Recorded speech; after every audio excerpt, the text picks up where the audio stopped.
Well, hello and welcome to this edition of Strategy, Marketing, and Brand. And today we are going to be talking about how to improve your brand and sales today. So it's something that you are able to affect your brand image, who you are, what you are, and transmit that information over to your customer. And in the process, get more sales today.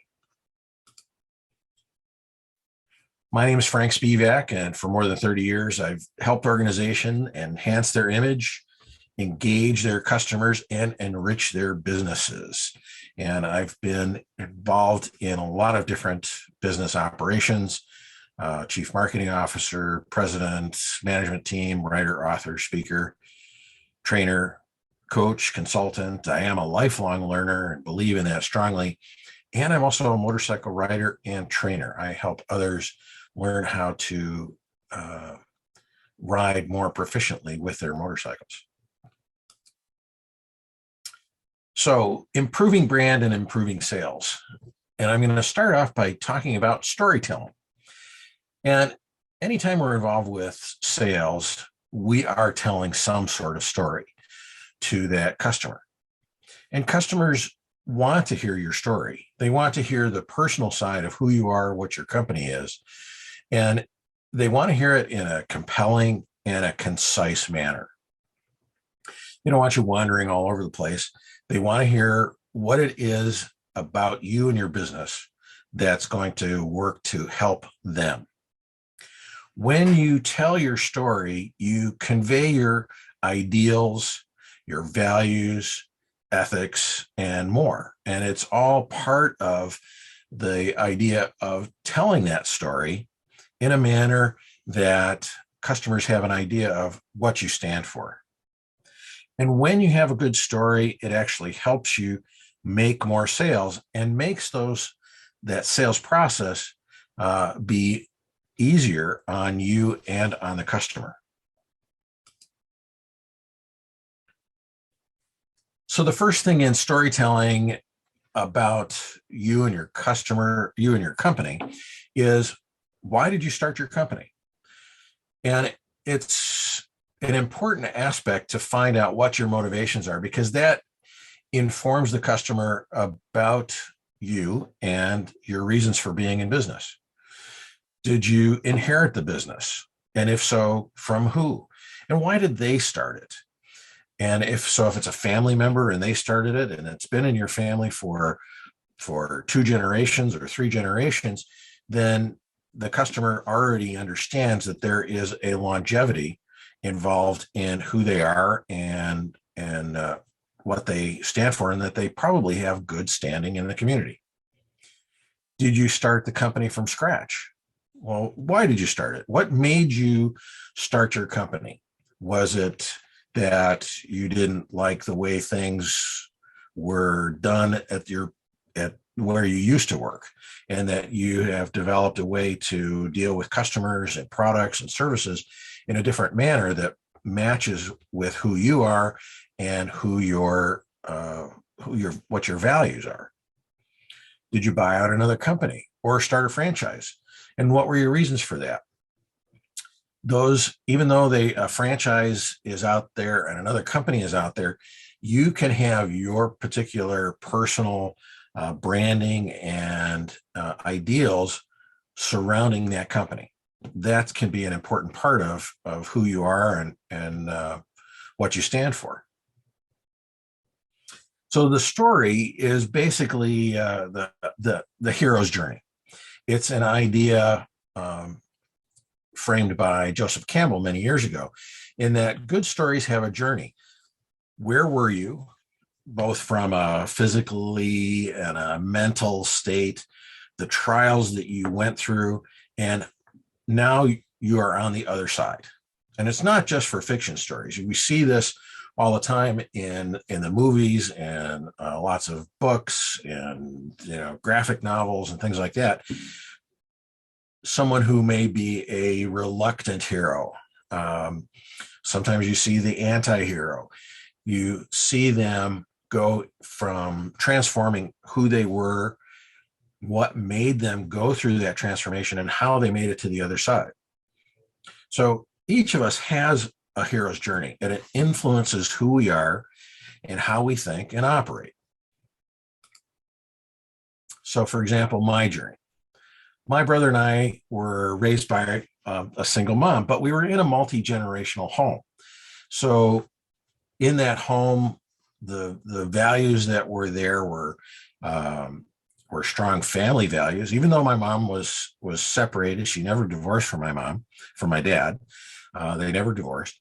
It was a strong family connection because we had my mom's parents, my mom's sister, my brother, and I all living together in a single house. Now, my mom just couldn't handle the stress. She began drinking, actually died as an alcoholic at the age of 38. I was 19, my brother was 17. We never received an allowance, but we were paid well for our chores. And so that instilled a strong work ethic. So we've gone through trials and tribulations, but through that process, we were learners. We worked hard. We went to school. We did a lot of things that helped create who we are. For me, I never wanted to go to college. My brother was a better student than I was. And so when he graduated high school, he went off to college right away. But I never wanted to go to college. And I always worked around the house. I worked on the cars. I read. In fact, I read quite a lot. And I worked my way up through business until I got to a point where it looked like formal education became a barrier. And not necessarily a barrier in my abilities and capabilities, but as the entry key, the entry point of getting that next job. So when I was 28, I decided I'm going to go back to college, and I started off as a freshman at 28. And because I was working and I had a family, it took me 8.5 years to graduate from Loyola University. But in the process, I was also able to graduate with honors, cum laude. I raised a family with my wife, 4 children, and I continued to improve my professional life and personal life through different jobs that I held with trying different things, even getting to the point where in changing jobs, I moved from Chicago to Minnesota and also attended the University of St. Thomas for an executive MBA program. At every company I worked, at every job I had, I started something new. I always kept learning. I always kept reading. And granted, for 8.5 years, I had a series of forced reading and forced learning to take place. But it was a process of, I wanted to know. I wanted to learn. I wanted to find out different aspects of the job that I was in or the job that I wanted to have. I started a variety of new programs. Most places I started different kinds of training sessions for customers, distributors, just trying to get closer to them and have them get closer to us and understand who we are and what we did. Worked on new products, came up with product ideas, new marketing programs, new angles, new advertising, new ways to connect and engage with customers. I was also in one position, I actually had to start up an entire distribution network. Well, actually in 2 places. I started up a new distribution network from scratch.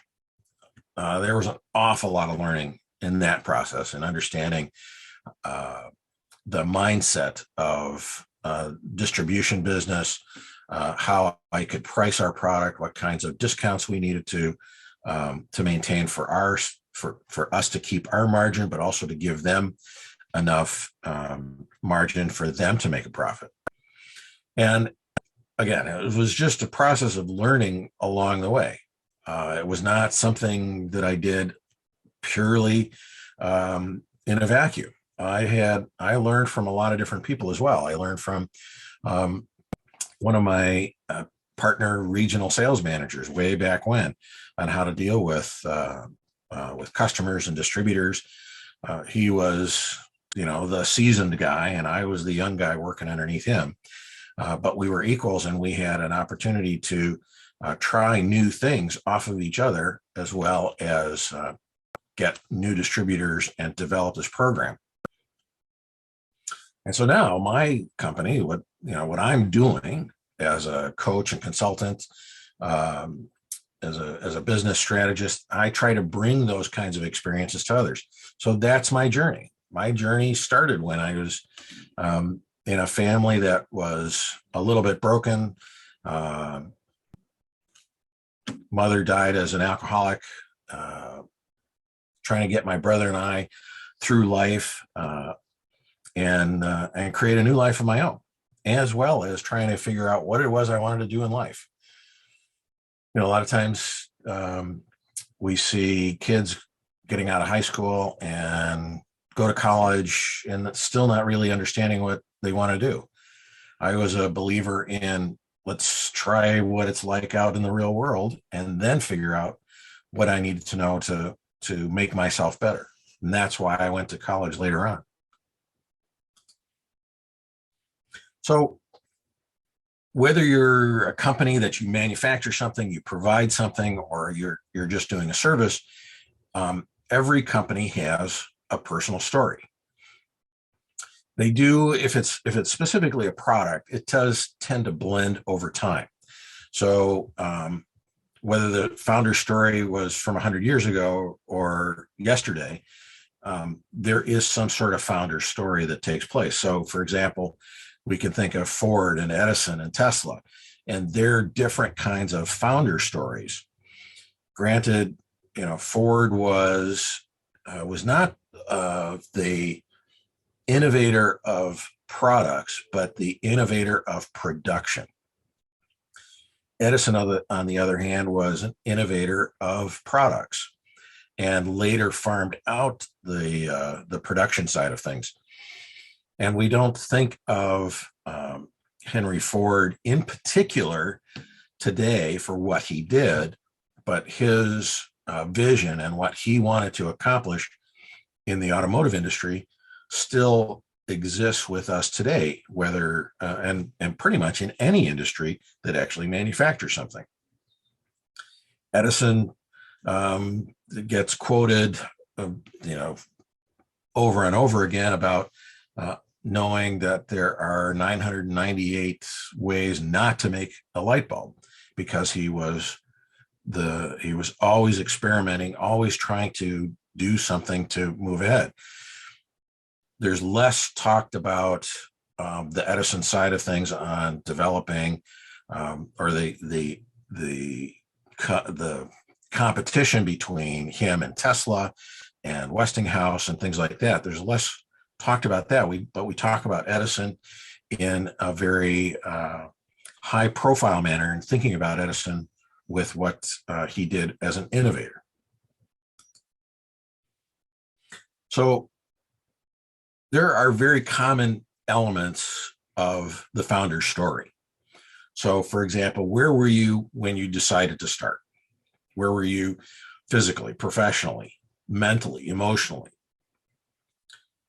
When you started your company, how are you feeling? What was it that happened to you in your career or in your life, and what frustrated you? Sometimes there's an aha moment where it strikes you to say, I've got a way to do this differently. And if you had one of those, can you describe it? Can you tell people what it was that you were thinking before the aha moment, what that aha moment was, and how did that change you? How did that change you to what you are now and how you operate and run your business today?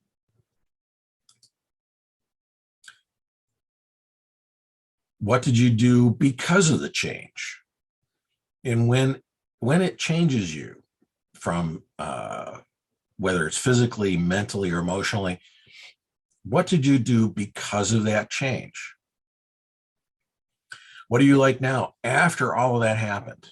You've gone through these trials and tribulations. What are you now? What did you learn? What did you take away that you bring with you and keep inside your business today as part of your ideals and values and principles? How has it changed the way you think? How has it changed the way you do business? How has it changed the way you conduct yourself? And then how does that translate into your company and what you do?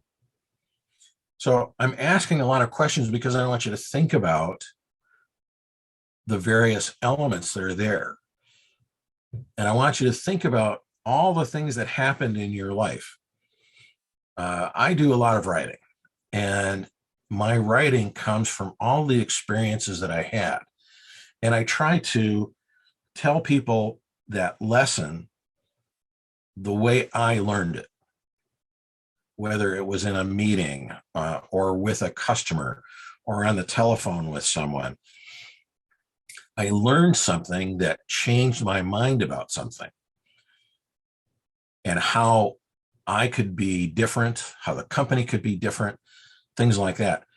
And you just want to kind of catalog those. You just want to do a brain dump. What happened to you over time? So you write it out, and you write out all of these different things. And you might think, well, why am I going to write all of this stuff? Well, part of it is sometimes we forget about them. We forget about the things that happened to us that actually made us do what we're doing. It motivated us to do a certain job, a certain way, how we're going to talk to others, how we respect others. So it's the process of writing it all down, and you never know where that inspiration might come from. You'll be writing out some story that happened to you maybe 10 years ago, 15 years ago, and it all of a sudden clicks, and a light bulb goes off, and go, that's it. That's what happened to me. So you can write it out, or you can dictate it to someone else. I mean, there's even in Microsoft Word, there's a dictate function where you can just do a streaming consciousness of things that happen to you over time. The key then is to edit it down into things that you can understand and help create the story of your founder story. So you edit it, write it out again, edit it again, and write it out again. It's the iterative process of refining who you are and having that story come out. I use my wife as an editor for a lot of different things. I finish up a story, I'll send it to her, and she'll give me comments about where maybe I should have one section in front of another section, because it then flows a little bit better. So write it out and keep writing it out for just to help you get the creative juices going.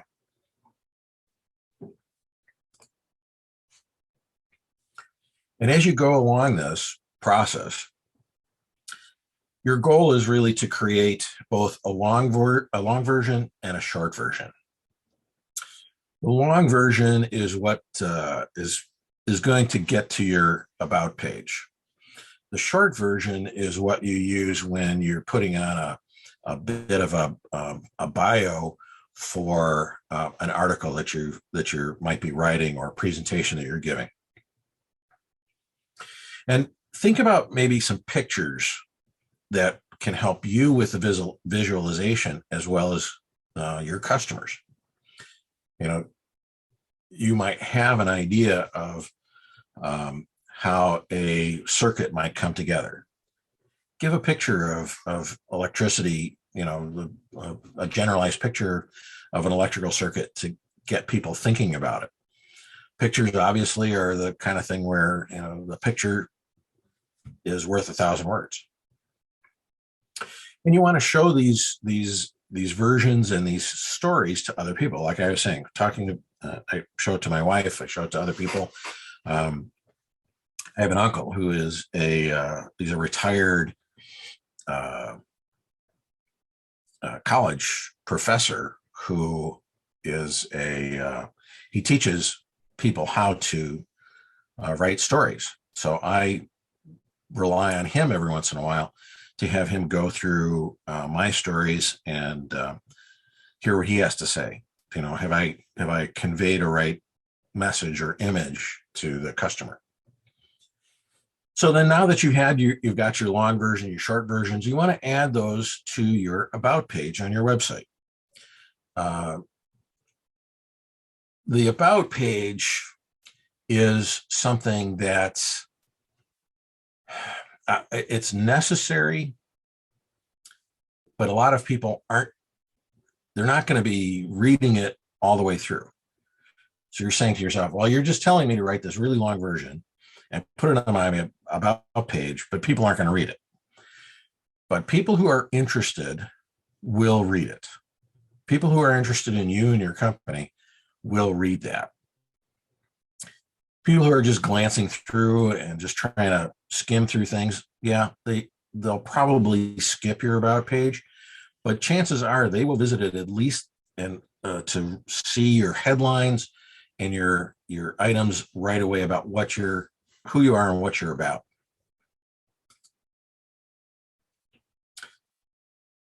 So from your long and short versions, create templates, things that you don't have to rewrite over and over and over again. So you could have a template in Word or other kinds of programs where you can keep that snippet together, and all you have to do is just drag it over. And so you want to create those templates, and you want to match that to all your various marketing and presentation materials and articles, so that it fits with who you are. This process of also going through writing all this down, getting the long version, creating a short version, so on, it can help if you are looking to come up and distill into a tagline.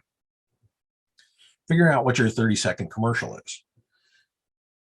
When you have all of this in front of you and you go through it, you edit it, sleep on it, look at it again the next day, do some more editing, sleep on it, come back to it again, helps you come together with a more cohesive version of your 30-second commercial. And keep testing it until you feel comfortable with being able to say it and customers get it. I still struggle every once in a while with my 30-second commercial. What is it I'm going to say when I'm in a business meeting or networking situation? And so I try to say the same things, but maybe work on some of the individual words to help trigger a more positive response. So I will change it over time, a little bit here, a little bit there. And sometimes when you first say it out loud in front of people, it can seem uncomfortable. So the more you do it, the more comfortable it will become. So now that you have all of this founder story put together, I'm going to go back to all your marketing material and see if it matches it. So take a look at your website. Does the information come through based on who you are, what your founder story is? You want to start making changes so that all your promotional materials match your story. You want to match your tone, your values, and your ethics. You want to find that balance of talking about the service or product that you make with who you are and convey that to a customer in a very efficient manner to be able to get that across. What does it all come down to? It all comes down to the fact that you want to separate yourself from the competition. And in order to do that, you need to be comfortable with your hero's journey. So to separate yourself from the competition is to give yourself to your customer in the form of your journey. Because no matter what business you're in, whether you make instruments, whether you're a contractor, a builder, a consultant, there's going to be something different about you that is going to set you apart from all the others. So for years, I worked with the heating and ventilating industry, and there is anywhere from 40 to 60,000 HVAC contractors. And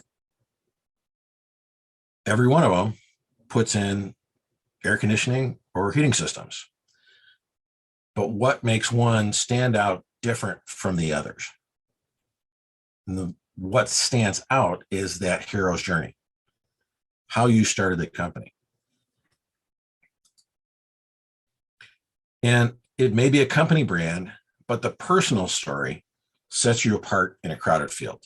And it doesn't matter what that field is. People like to connect. There's an adage of people won't buy from you unless they know, like, and trust you. So part of the founder story is learning to know about you. The like about you is after they finish with that founder story, do they like you or not like you? If they like you, then you have a better chance of making that sale.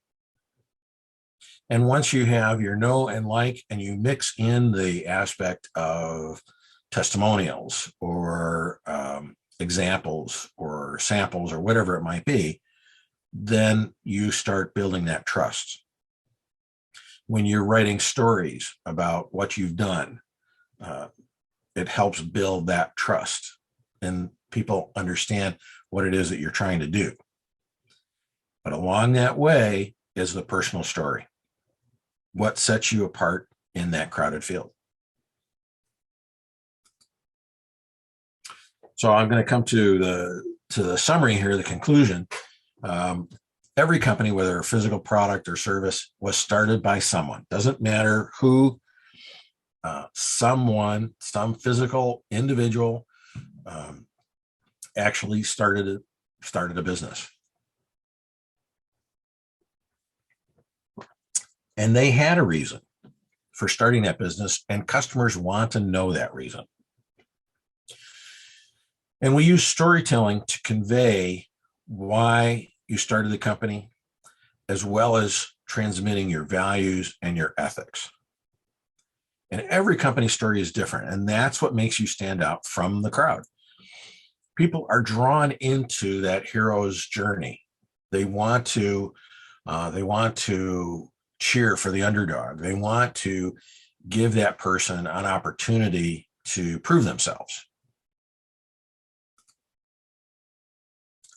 So to get there, you want to write down various things that happen to you, all along your career and in your life.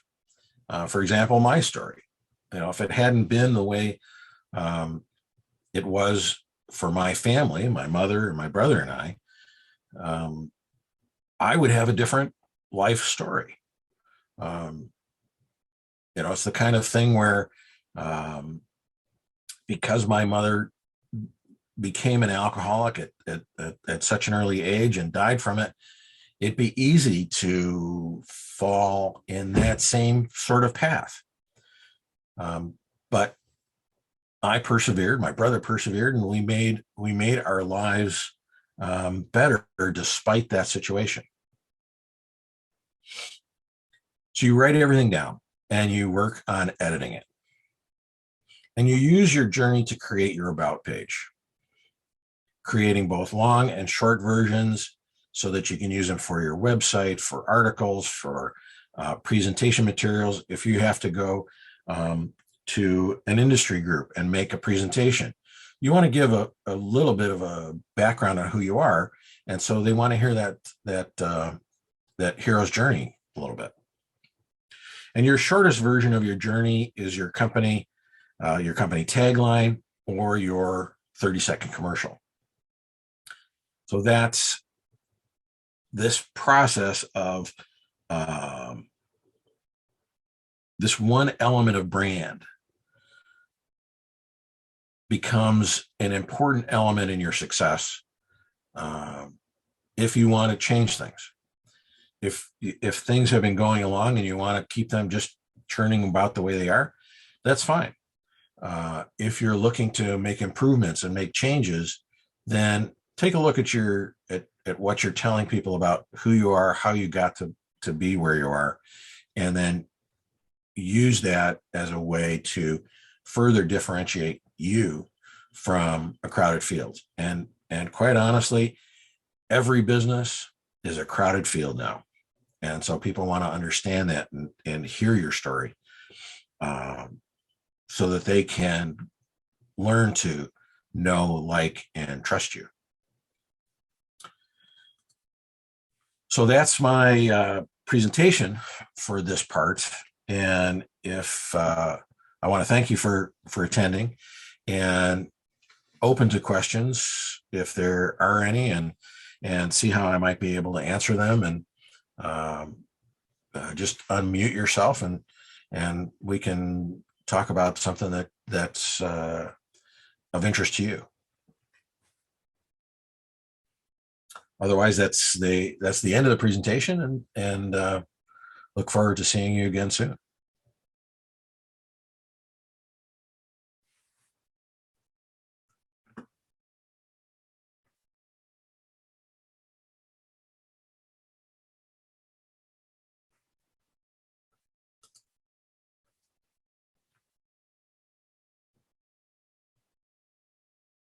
So Dan, I see you there. Do you have any questions that I can answer for you?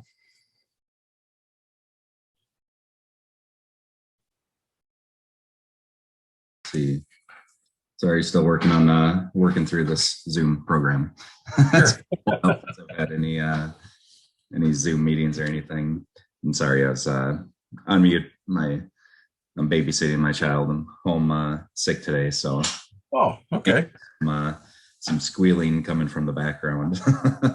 Oh, that's fine. That's fine. Hopefully it's entertaining squealing that he's doing, not screaming entertaining. Kind of came a little bit late. I was trying to get in earlier. I wish I could have made it to more of these, but no, a lot of great points on, and a lot of things I know you had commented on in the last week's email you sent to me about, building on our story and try to expand on that. And I know I've got a lot of work to do on my end to help build that.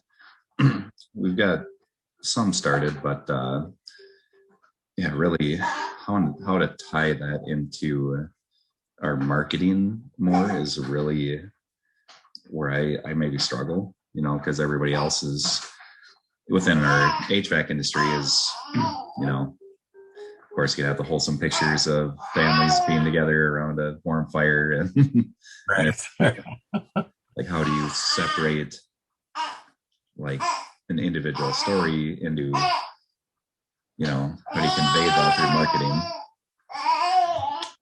And that is a challenge. It's I'm not making light of it. But it is something that that a lot of people struggle with. I mean, even I've been doing this for more than 30 years, and I still occasionally struggle with what am I actually trying to sell to a customer, and how do I say it the right way that hopefully elicits a positive response in the way of a sale.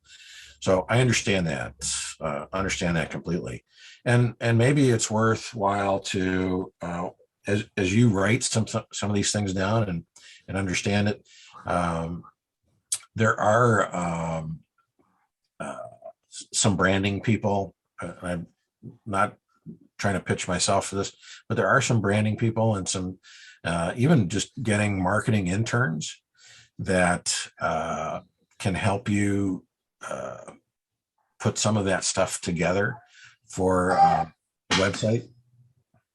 One of the things I saw in your Facebook posts are, pictures of installations or bad installations, and those are all well and good, but that's what a lot of the contractors do, and I understand it. There's one guy. What's he go by? HVAC Hacks. Well, some of the pictures he shows are absolutely mind-boggling on how someone could actually put this thing together that way so badly. So he goes to the real far extreme to show those kinds of things, and that's his angle, and that's how he comes about it, to say, I fix the worst issues. Whatever anybody can throw at me, I can get it fixed. So that's his kind of angle on how he does things. Others try and promote stories that they might have read about comfort issues and how comfort can improve the life of the homeowner, the people inside it. Some sort of hook. I don't want to sound too, admin like, but they're people want to be drawn in. They want to give you a reason. I said it before, and I'm repeating myself a little bit, but people want a hook. They want to understand why I should do that. So, and I can convey that pretty well when I'm, face to face with customers and talking to them, explaining things, and giving them, as much information and why we started, and the reason we're doing what we're doing. But where we get a little separation is getting that to translate through employees. That's a lot of my technicians are younger guys. They don't have a lot of those experiences to kind of relate to. I've been doing it for 20 plus years now, so I've been through everything they can possibly throw at a guy. But these guys have been in a couple of years and they don't have much experience to go off of. And then my office assistant dispatcher does our marketing Facebook stuff, which she does an okay job with, but trying to get them all on the same page with the story, and have them be able to convey that as a younger generation has been a and I understand that, and part of it is how much have you spent writing it down, communicating it, because I've said this in one of the other sessions too, is your message needs to be consistent throughout your employees and all your customer contacts, and if you aren't necessarily specific enough, then they're gonna go on their own. And so when you go through this process of building and solidifying your story, your founder's story, why you started the business, why you're in it, it takes that internal marketing, if you will. Here's the message, guys. Here's what we're talking about. We haven't talked about this in a little while. You've been working here for 4 or 5 years. Did I tell you the story about this is what happened to me, and this is why we're here. This is why the company is going in this direction. It's unfortunate, but employees have relatively short memories, just like customers. Well, it's the combination of that, and then I know it's because as a small company, I've got 2 additional employees beyond myself, and finding the time to actually sit down, it's the labor shortage has really created an issue as well. Work on a lot of those soft skills, and really sit down and make sure everybody understands exactly what we're trying to do out there. Now, of course, when we have one-on-one when I'm with the guys, we can talk about why we're making recommendations and what we're trying to do and why we would do it that way instead of doing it maybe ways they've learned in the past. But yeah, that's And I understand that. And, yeah, because when you're training, it's one way of looking at it is when you're training, you're not making money. And you've got appointments to make, and you got appointments to keep, and you got things out there. But I can also say categorically that every study ever done on training is that training pays. Training will pay you more than not training. Meaning, yes, you're going to spend what might be considered unproductive time in the short run. In the long run, it pays off. So uh, I it's just an adage, just to let you know that it's not a waste. yeah, and I mean, I've worked with larger companies where they definitely spent a lot of time doing that, and send us off to like a boot camp essentially that has us do scenarios and all types of role playing, and which was absolutely helpful. I mean, you can learn the scenarios and get used to kind of having the conversations that we have, and kind of help guide them on what we're looking to do with those certain situations. And yeah, Yeah, I mean every major supplier, right? Carrier, yeah, no, Carrier Bryant's the same, but they all have training schools, and they're always, new people are always going down to their training schools. Dakin's got Dakin, 4 years ago, 5 years ago, built a 500,000 square foot training facility in Texas.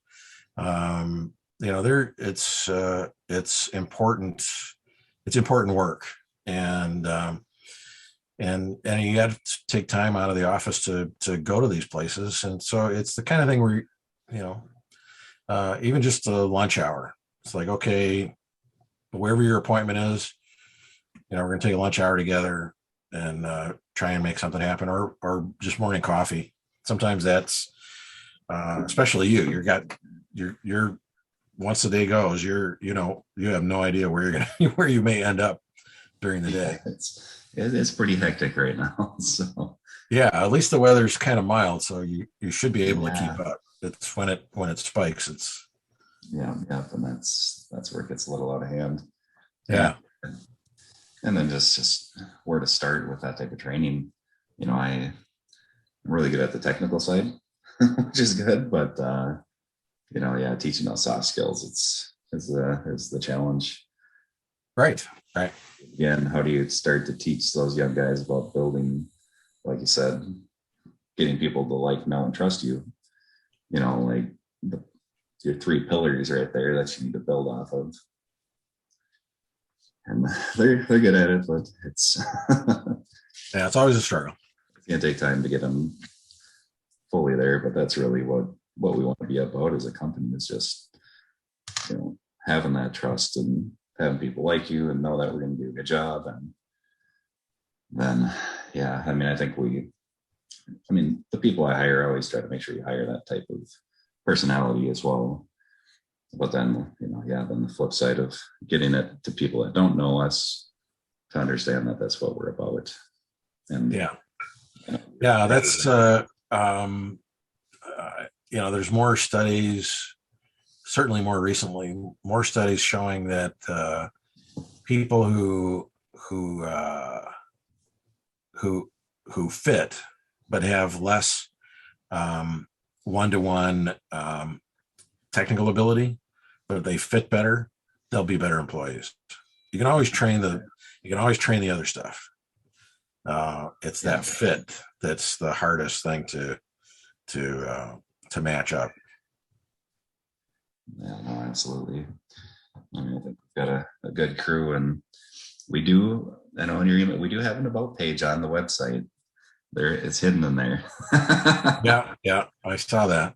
Okay. I think it's pretty brief. It's definitely we developed that website kind of when I first when we first started up in 2018. And I'll say I did most of it. So it was definitely a beginner's website.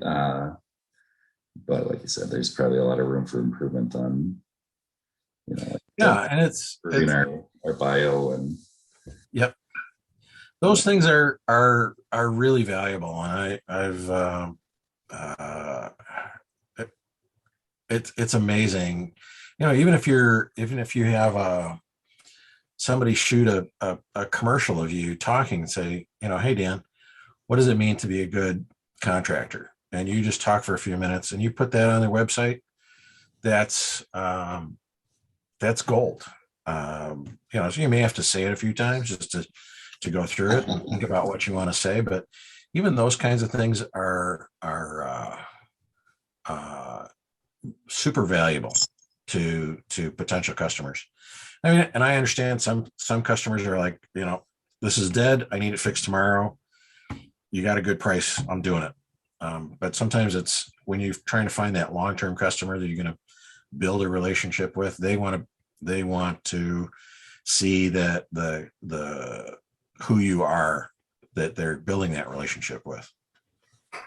Absolutely. I think I had even a real good example this last weekend. A customer called me up on, I think it was Sunday, and looking for a service on their air conditioner on the holiday. And I just kind of walked through them what they're expecting or what they're seeing, and that what the expectation of us coming out would be. And they ended up deciding not to have us out because it didn't really make sense based on what they're explaining to me they were seeing happening. I didn't think we were going to be able to repair it on a weekend. And then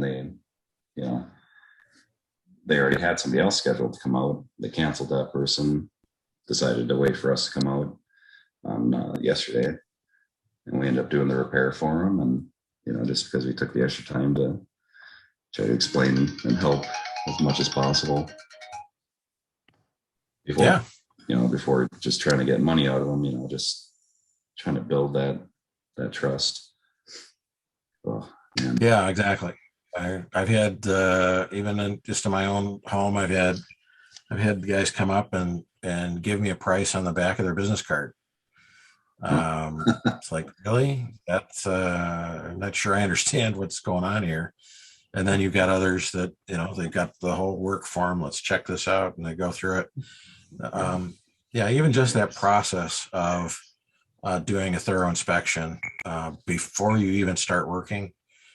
Boy, people go nuts with that kind of stuff. They love that because then it's like you're really trying to service my needs and not just my wants. And I took a lot of that. I tried to take some of the best things from the larger companies I've worked at and bring them over to Ideal Air, especially with just the way we treat customers, checklists and processes, which are very helpful. Yeah. And then, like I said, just being thorough. It's some people appreciate it, some people don't. Definitely, it's a two-way street. On some people feel like you're digging for dollars, then other people appreciate the avoidance of potential failure. And they said that similar scenario with one of my younger guys yesterday. He found a dirty filter, and he's like, "Oh, it's just a dirty filter, and I think we're okay here." And I had to explain to him that we're there. They paid us to check everything. We don't want to be back there in 2 weeks or 2 months. Just check everything, and ended up going through the rest of the system and finding a lot of potential issues. And customer is really happy because it avoided them another breakdown. And on the 4th of July, which is when exactly. So being thorough and, like I said, just having that process in place and making sure everybody's doing it as well. Yeah. Okay. Go to sleep. We've been there almost an hour. So if you unless you have something else, no, I'm good. I'll let you get going with your day, and I got people. Give me, Yeah, and I'll give you a call and we'll set up a time for to get together. yeah, sounds good, Frank. I appreciate it. Okay. Thanks, All Dan. right. All right.